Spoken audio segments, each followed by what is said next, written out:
Hello everyone. Today we'll talk about pelvic abscess. Let's first see what is it. It is collection of pus in the pouch of Douglas or in the fallopian tube, which is called pyosalpinx, or in the fallopian tube and ovary, which is called tubo-ovarian abscess, or in the ovary, which is called ovarian abscess, or there may be collection of pus in the parametrium. So whenever there is pus collection in any of these parts of the female genital tract, the condition is called pelvic abscess. Now what is its etiology? There are mainly two groups of the causes which lead to pelvic abscess. One is the pelvic causes and the other is extra pelvic causes. So let's first see the pelvic causes. Post-abortal and puerperal sepsis, acute salpingitis, perforation of an infected uterus as in septic abortion or pyometra, infection of pelvic hematocele usually following disturbed tubal pregnancy, post-operative pelvic peritonitis following abdominal or vaginal operation, and irritant peritonitis following contamination of urine by Vernix gaseosa, meconium, etc. So these were the pelvic causes which lead to pelvic abscess. Now let's see the extra pelvic causes. These causes rarely produce pelvic abscess. These are appendicitis, diverticulitis, ruptured gallbladder, and perforated peptic ulcer. Now we come to clinical features. In that, first symptoms: fever with chill and rigor, pain in the lower abdomen. This pain in the lower abdomen is not marked in parametrial abscess.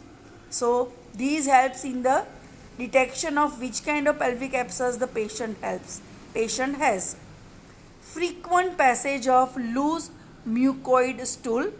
It is due to rectal tenesmus, difficulty in passing urine, or there may be retention of urine. Now we come to the signs: high body temperature, lower abdomen which is tender and rigid, bimanually fluctuant, elastic, and tender swelling is felt in posterior fornix. This swelling is felt in both lateral fornices in case of pyosalpinx. Tender lump is felt in one adnexa in parametrial abscess. Rectally, the mass is felt in front of the rectum. Now let's see the pervaginal examination. What findings we get on pervaginal examination? Vagina is hot and tender. Uterus is pushed anteriorly.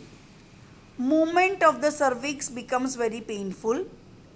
Boggy, fluctuant, tender mass is felt in pouch of Douglas.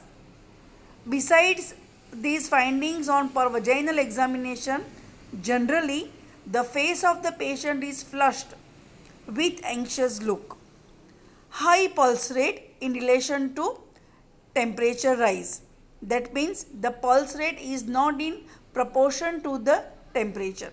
So these you find in case of the pelvic abscess. Now how can you treat this condition? Treatment is given on two bases. First, general measures. Patient is hospitalized. Antibiotics are given. Local heat is applied to the lower abdomen. And local treatment includes drainage of pus by posterior colpotomy. So that was about the treatment of pelvic abscess. Now the chronic pelvic inflammatory disease, chronic PID, includes these conditions: chronic cervicitis, chronic endometritis and metritis, chronic salpingo-ophoritis, chronic parametritis, and chronic tubercular pelvic infection affecting upper genital tract. So it was all about pelvic abscess. It was a part of PID only. Thank you.